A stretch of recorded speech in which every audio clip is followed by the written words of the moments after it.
Querem acabar com os direitos trabalhistas. Nada que é bom precisa ser obrigatório e ninguém deve ser obrigado ao que não quer. Os esquerdistas do público e da mídia tradicional odiaram.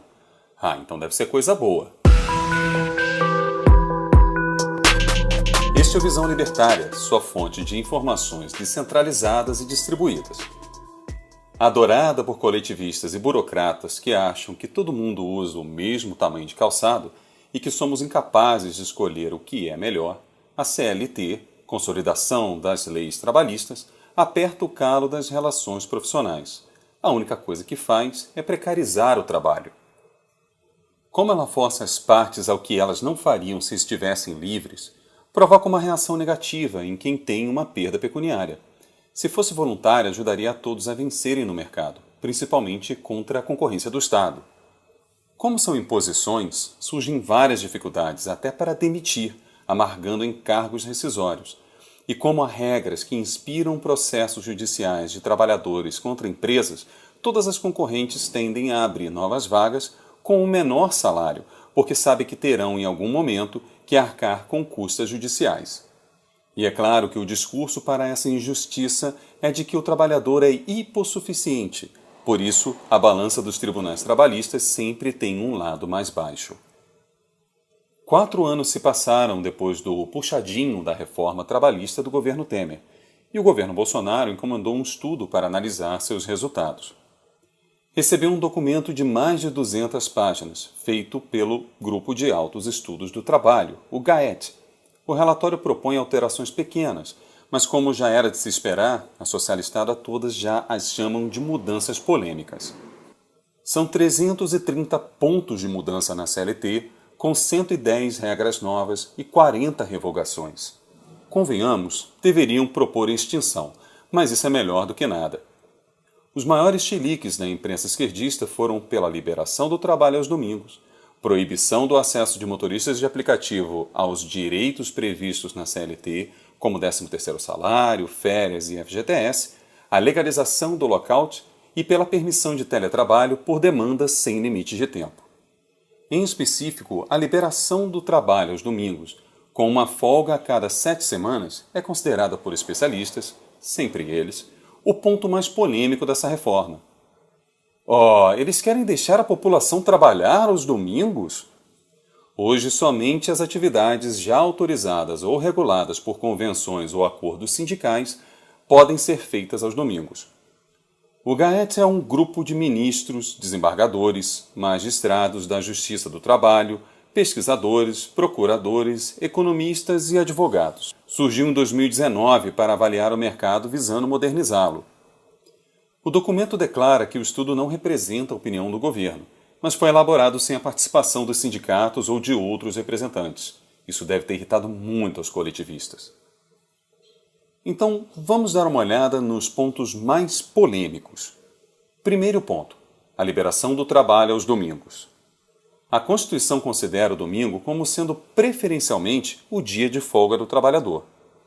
Note que, mais uma vez, eles lá escolheram por você que está aqui hoje.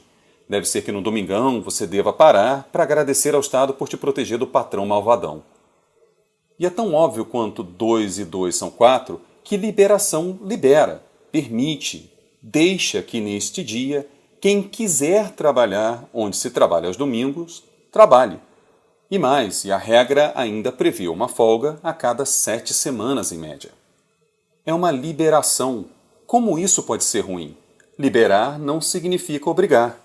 Não está havendo liberação de transgressão, aprisionamento, para serem tratados como algo ético. E também não significa que todas as empresas vão pôr todo mundo para trabalhar 7 dias por semana. O mercado, as empresas e as pessoas naturais vão gostar ou não e vão acabar se organizando em grupos, dos que querem e dos que não querem trabalhar aos domingos.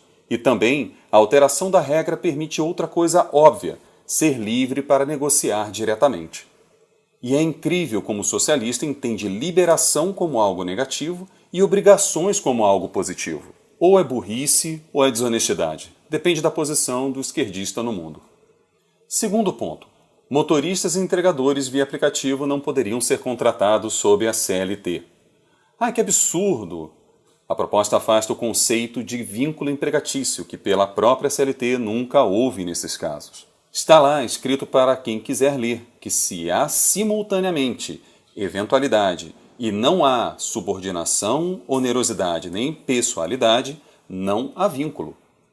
A proposta é que a atividade seja regulada pelo Código Comercial, independentemente da legislação trabalhista. O ideal é haver liberdade para o mercado formar uma tendência. Cada caso, cada momento, cada circunstância, enfim, é o que deve influenciar aos que oferecem e aos que demandam trabalho.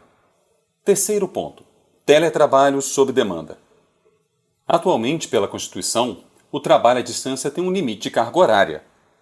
O documento do GAET sugere que isso possa ser feito por demanda, sem limite de carga horária, e por isso não haveria necessidade de pagamento de horas extras. Isso facilitaria muito a criação de mais postos de trabalho, e a duração deve ser definida pela empresa e com o profissional. Permite muito mais flexibilidade para todos se adaptarem à sazonalidade, à maternidade ou à localidade, por exemplo. Terceiro ponto: legalização do lockout. O lockout é como uma greve da empresa. O Estado permitiria que uma empresa suspenda suas atividades até que os trabalhadores concordem com alguma vontade da companhia. Hoje isso é proibido. A empresa tem que funcionar diariamente, não importa o que esteja passando. Isso também é positivo, já que a empresa precisa muito mais produzir para receber dinheiro do que quem tem salário contratualmente pingando na conta. Lembram-se daquele quesito onerosidade? Então, quando uma empresa decide não abrir as portas, os boletos não deixam de chegar. Se as propostas são boas ou ruins, são as pessoas que fazem parte do mercado que vão julgar. O ponto positivo dessa proposta é que há mais chances de escolha. Isso é positivo em qualquer lugar do mundo.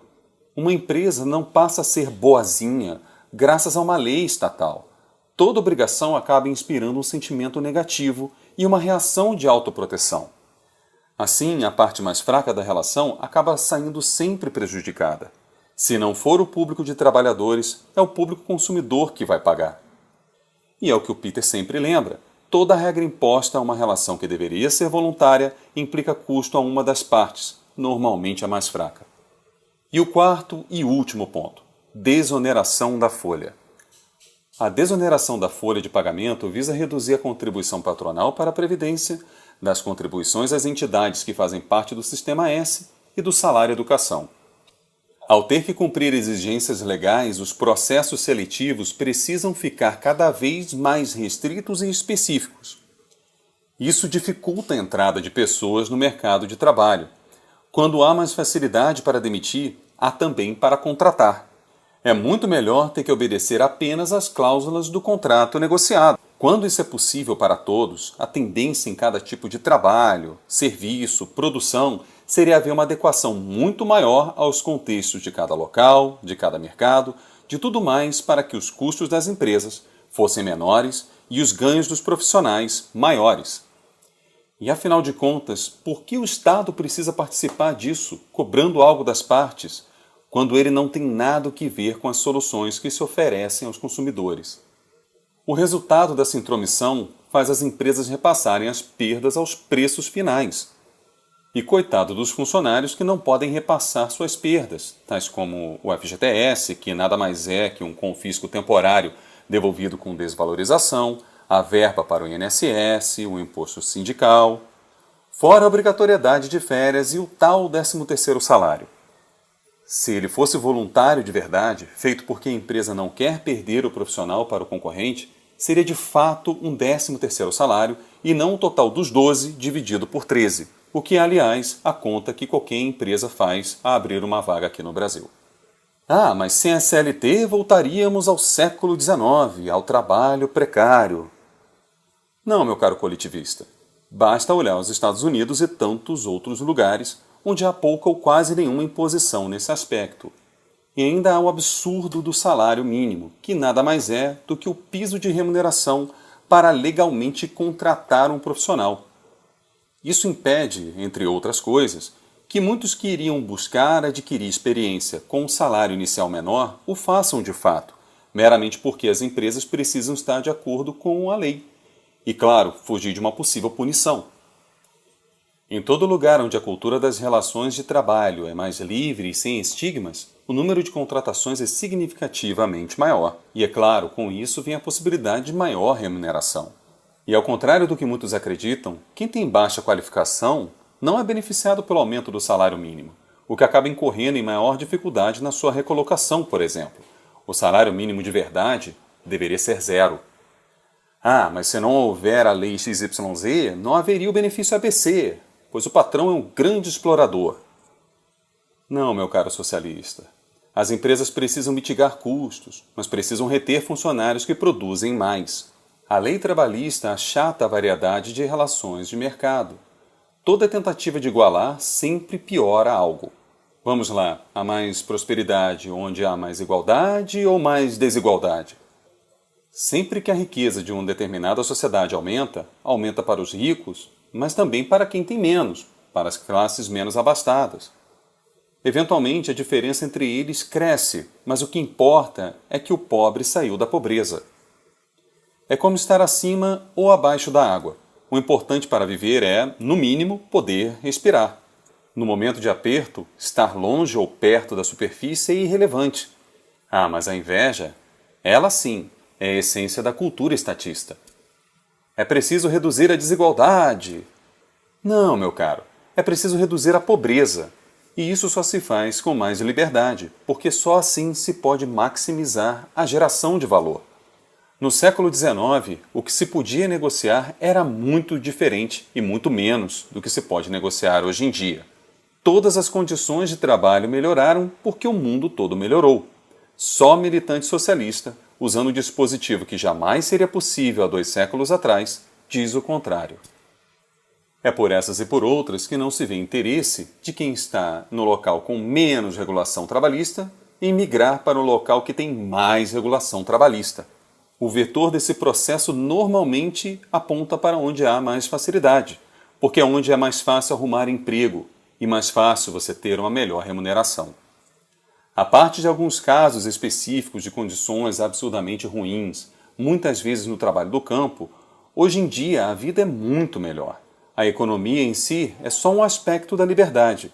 Quanto mais próximo do livre mercado, mais longe se fica do trabalho degradado. A liberdade pode até proporcionar um grau mínimo de incertezas, mas ainda assim isso é melhor. Basta ver que profissionais são sempre mais valorizados onde se é mais livre, porque a oferta de emprego aumenta junto com a quantidade de empresas concorrendo. As regras que o Estado impõe são uma dificuldade a mais aos únicos geradores de riqueza de fato. Ele é o único que pratica a concorrência desleal de fato, porque o que ele obriga é apenas os corporativistas que já cresceram e que possivelmente têm alguma relação com o Estado, conseguem obedecer e assim ficam mais fortes contra os pequenos que ainda não têm grana para arcar com seus mandos e desmandos. A mídia tradicional e a bolha esquerdista certamente vão contrariar quaisquer mudanças que diminuam a influência da CLT. Quanto mais presente é o Estado, mais se fomenta a maldita cultura que sustenta o Leviatã. Nada que é bom precisa ser obrigatório, e ninguém deveria ser obrigado a fazer o que não quer. A proposta em questão, apesar de tímida, mira o lado correto do problema. Mas somente a revogação total das leis trabalhistas possibilitaria de fato mais chances de melhorar a vida da população e de forma mais sustentável e com maior prosperidade. Obrigado pela sua audiência. Esse artigo foi sugerido por J.J. Lieber, escrito por Vascão da Vila, revisado por Stan Calderelli e narrado por Vasily Berokiev. Se você gostou desse vídeo, clique no ícone de curtir abaixo e compartilhe o vídeo em sua rede social. Se você deseja ser notificado de outros vídeos, clique em se inscrever e depois no ícone de campainha. Até a próxima!